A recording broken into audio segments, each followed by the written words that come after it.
where I would just cry and be like, God. I think you told me of a story that you come back from work and you just cry. Right now, I can't even think of some things that happened then, but then it was just like, oh my God, is this really my life?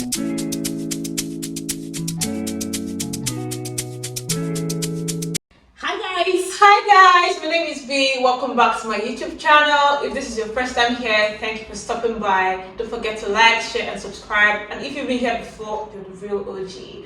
Thank you for stopping by once again. And as you can see, I have a special guest with me today. Her name is Joy. Thank you, B. Hi guys, welcome back to my channel. I'm B and this is Joy. Hi. And today we're going to be sharing our experiences, regrets, views and everything in between about living in the UK. And to do this, of course, I've brought Joy. I've invited Joy to the channel.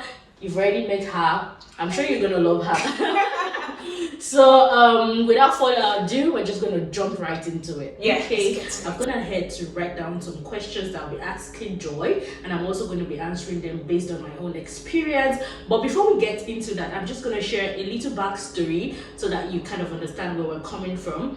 I came into the UK 2 years ago, December of 2022, and Joy came in September, exactly 2 years. All right, so it's September of 2022 as well. So that makes it 2 years for you, and mine is going to be 2 years in December as well. And I came in with my spouse. I came in with my husband, while Joy Single person.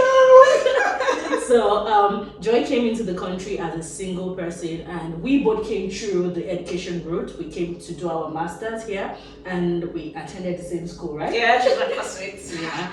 All right, guys, and we also did the same course. Yeah, big data science and technology. Big data science and technology. Yes. So let's get into the questions right away. So my first question here is, why did you move? Honestly, because of my dad and my brother. They wanted me to come here. Okay. And I did. So are you saying that you did not want to come on your to be honest, right, I had a few friends that come to do their masters in the UK, and they told me of the benefits, like the exposure they got, and they encouraged me to come. It was an option, but it wasn't on my mind, like it wasn't the first in my mind. But then 2022 came and my dad and my brother were like, you have to go this year. And then I started the process, got admission, and by God's grace, made it to the UK. Yeah. Wow. Yeah. That's funny because in my own case, it was not a decision, like it was not something people wanted for me. Like it was something I wanted for myself. In fact, I think even before I met my husband, I already wanted to travel, but UK wasn't my option. My first option was in UK. I had another country in mind, but it was something I really wanted for myself. And when UK came into the picture, I took it because I was like, okay, it's not a bad option as compared to the other country I wanted to go to, which was Canada. I wanted to go through the PR route. So education was not really my first option, but coming to the UK through the school route was something I kind of decided because it was kind of easier for me and faster.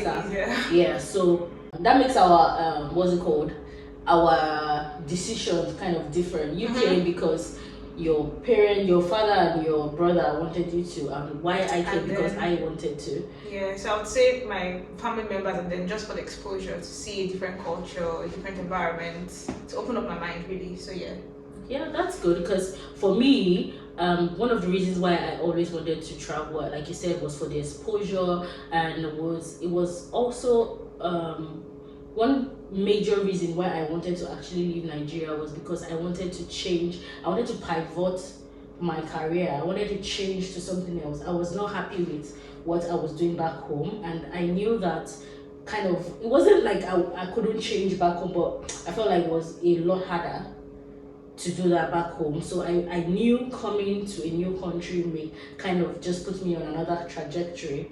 Yeah, which thankfully has happened. Yeah. So so for me, apart from, and obviously because when I got married, I also wanted a better life for my children, my unborn children, and so that's why I moved.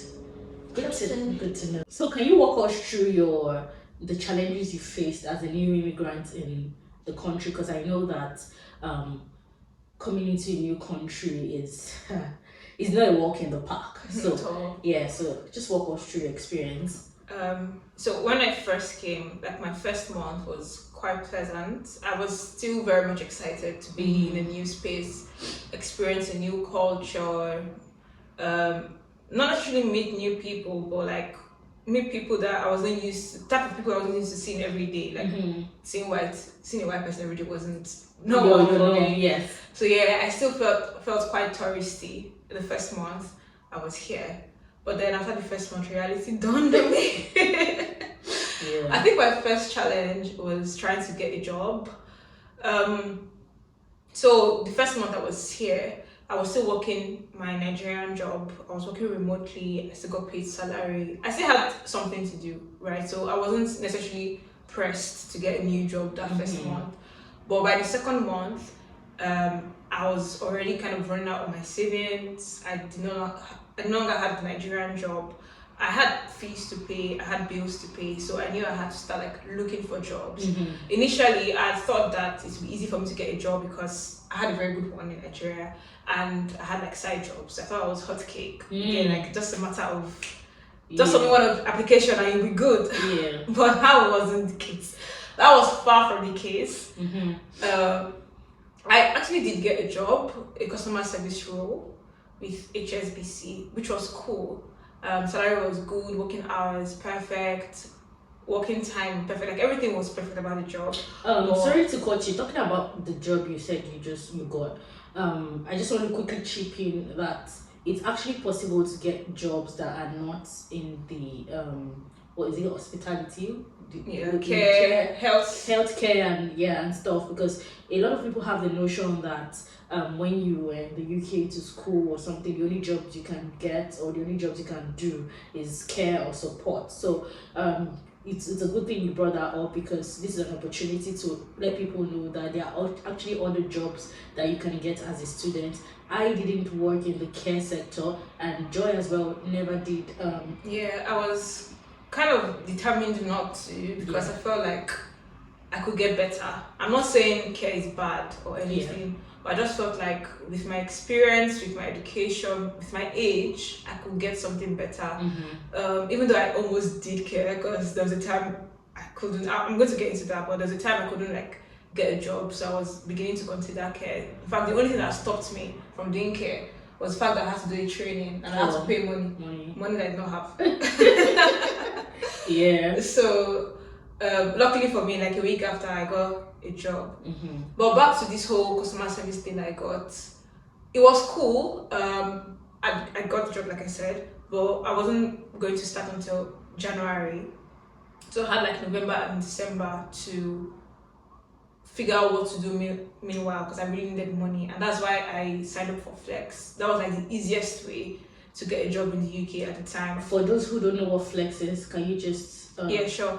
So Flex is an app where you get like temporary jobs. So different organizations, like different companies, like stores, Tesco, Sainsbury's, they put out shifts. They just need people to come to their store. The manager will tell you what to do. It's probably like an 8-hour shift or a 12-hour shift. You also have like hotels or like even stadiums, if they're playing matches, they can just ask for people to help maybe sell snacks and drinks during the break, or for hotel just to clean up or something. So like there are different types of menial jobs. Like, well, the ones that call it menial jobs. I've come to this country and realized that those are not menial jobs. They are jobs. They're actual jobs. Basically, they're jobs. But as a Nigerian, we used to view stuff like that as menial, right? So you get to do jobs like that, and then at the end of the following week they pay you. So that was like the easiest way to start making money in the UK. So I signed up to Flex. I did a couple of shifts with the mindset that by January I was going to start like my proper customer service job. Unfortunately for me, first working day of January, I got a call from the company and then they withdrew the offer. It was very sad at that time for me. I won't even lie, because that's all I remember about January. Okay, that and the fact that I earned £39 I can imagine when you've already when you're already looking forward to resuming. Yeah, like I'd already planned my entire life around it. I wasn't done paying my fees. I'd paid a substantial amount, to be fair, but I wasn't done paying my fees. Good thing you mentioned fees, because I think this is a good time to chip in, because I've had people ask me, and I've also seen on social media where people talk about how possible it is to come into the country to work and pay your tuition balance, and personally I just feel like, I don't know, I don't want to say it's not feasible, because I know that there have been people that have been able to do it, but I just feel like it's such a hard task. Yeah, it's such a hard task, because especially if your tuition is on the high side. For us, our tuition was quite high. It's people, I've heard of people who have lesser, 9K, like 9K, 10K tuition. Our tuition was up there. Yeah, it was up there. So if your tuition is high and you've just been able to pay a little amount, nothing substantial, before coming into the country, I feel like it's such a hard thing, because people just advise people and say, oh, just come when you enter.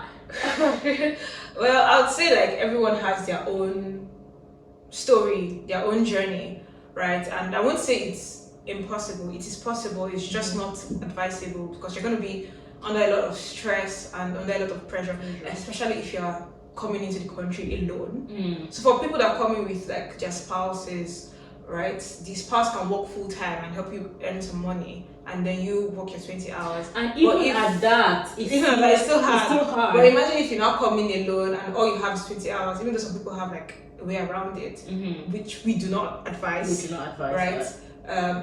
Even if you want to do the 20 hours, you might not always get shifts. You might be tired. You have schoolwork. Mind you, you're in the UK on a student visa, so your school is your priority, and especially if you have plans to actually excel in that in that course or whatever you've come to do. But I don't think anybody would want to spend that amount of money just to fail. Well, okay, maybe not fail, but there are people that were here just to pass. Well, so it depends on your priority, really. It depends on what you want out of your journey. So for me, I knew I wanted to get a very good job after school, right? I knew that I wanted to do so well in school that it would give me an advantage when I'm job hunting. But for some people, their own goal was jackpot. Yeah. So like, they didn't mind. They didn't even care about getting a good job after school. Yeah. They were going to continue in their care work anyway. True. So like that was your focus. But even with that, it was still difficult, because how many shifts do you want to do to raise £10,000 in a year? How many shifts do you really want to do without breaking down or stressing yourself? Do you get? So like we said, it's not impossible. It's just not advisable. Probably just want to pay like at least half or even more of your fees for coming here. Yeah, so in a nutshell, what you've just said is you're talking about how challenging it was getting a job while in school. Yeah, I'm not even done with the whole story. Yeah. So yes, like as I mentioned, I got the job, or the offer got withdrawn. Yes. And then the Flex app that was depending on didn't really give me shifts that period. I had just one shift where I earned £39, and I had to like travel far, like out of my city. 3 hours journey by bus. I remember that. It was a lot. I got a job in February after applying, like after training so many applications, but the job was like a cold calling job, like not a marketing job, it was like a survey job. So you have to call random people and then ask them to take surveys. That job was horrible. Yeah, I remember you quit. That job was 2 weeks or something. That job was, I was like, God, I know I was broke and I was going to get a job, but I prefer to be broke than do this job. I think that was the point where I started to consider care, because I was broke, guys. I remember I could not afford the bottle of oil. It was that bad. It was that bad. But luckily for me, God had mercy on me. That's how I like to tell the story. Because I was like, God, shadow me. Yeah, and it's good you mentioned that, because even though I enjoy sharing success stories, I feel like people also need to know that it's a journey. It's a journey, especially for us that were kind of comfortable before coming here, and you come here to do like we said, menial jobs. For me, I worked in a restaurant while in school, and sometimes when I go to work, I'll just be like, Do you know the funny thing is I used to envy her job because I felt like her job was easier than mine. yeah. Because eventually the job I got, I think sometime in March, was a replenishment assistant job. So all I had to do was similar to what I used to do on Flex. Go to these stores, help them arrange their shelves. I can be on my feet for hours. Sometimes I'm on the freezer aisle. That means I'm in an environment that has minus 18 degrees. Walking, carrying boxes of 12 kg. Yeah. I know it sounds bad, but some people even had it worse. Yeah, and to be honest, I actually count myself lucky because the job I did was quite Compared to others, yes, it was quite cool, and I had, especially when I moved to home, it was I had a very cool manager, and it was just a beautiful experience for me. I know not everybody have that story, but notwithstanding, it wasn't as if the job itself wasn't challenging because I had to be on my feet for hours. I remember how I used to complain about leg pain, back pain. Yeah. You know, it was not a walk in the park as well. You understand? So just like I said, as happy as I always love to share success stories, I also love to make people see the other side of it all, like the journey. Oh my god. Right now I can't even think of some things that happened then, but then it was just like, oh my god, is this really my life? Is this really happening to me? So it's a good thing we've talked about that. So now let's move to the good part. Overcoming the challenges. Do you think you've been able to overcome that phase of your life? The challenge of getting a job? Yes. By God's grace. Yes. So right now, I work with a bank, not HSBC fees, but I work with a bank and it's not a customer service role. I work as a credit risk analyst, and I would say it's a very good job because people say I'm chilling. But even to get this job, chilling. But even to get this job, it wasn't easy. Yeah. So yes, we overcame like the first part where okay, at least just get something doing in the UK, like just be earning money to get. So I got that replenishment job in March and then worked the job for a while. But then after school, I needed to like increase my earning capacity. I needed to start to get like some actual UK experience. So like I'm talking about office job because like I said, my focus was on growing my career. I wasn't just here for Japa's sake. I really wanted to grow my career. I already had a very beautiful career at home, but coming here, it felt like I was starting again, and I wanted to. To be honest, I actually think it started again. Yes, yeah, basically. But I wanted to be back in that space. I wanted to be on my A game. No, okay, I'm working 9 to 5. I have my evenings to myself. I can choose to maybe pick up a second job if I want. I had so many skills, right? And obviously my replenishment job was not using any of my skills. So I needed like a job that would allow me use those skills, hone those skills, and like grow in my career. That journey wasn't easy either. I had several rejection emails. Guys, a lot. Like, in fact, I don't even know which ones pained me the most. Is it the fact that I got rejection email immediately after applying on a Sunday morning, or the fact that sometimes you get to the final stage of an interview and we regret to inform you, oh my god, it wasn't easy. Like interviews that you know that you're probably even overqualified for, like you sold yourself for that, there's absolutely nothing wrong, that like nothing went wrong, you connected with the interviewers, everything, and then you just get a rejection email.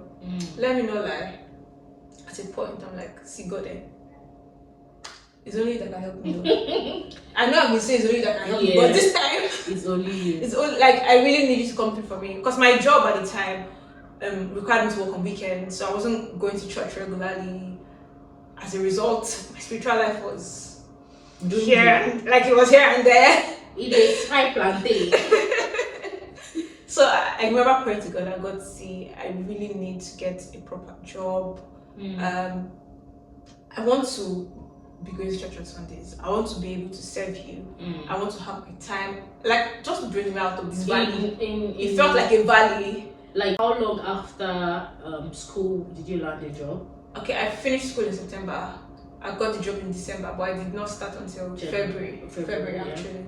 So speaking of getting this job, aside praying to God, and like my prayer every day was, God have mercy on me, God have mercy upon us. That was like my prayer. But another thing that I think I did differently that might have helped me get this job is the fact that I can't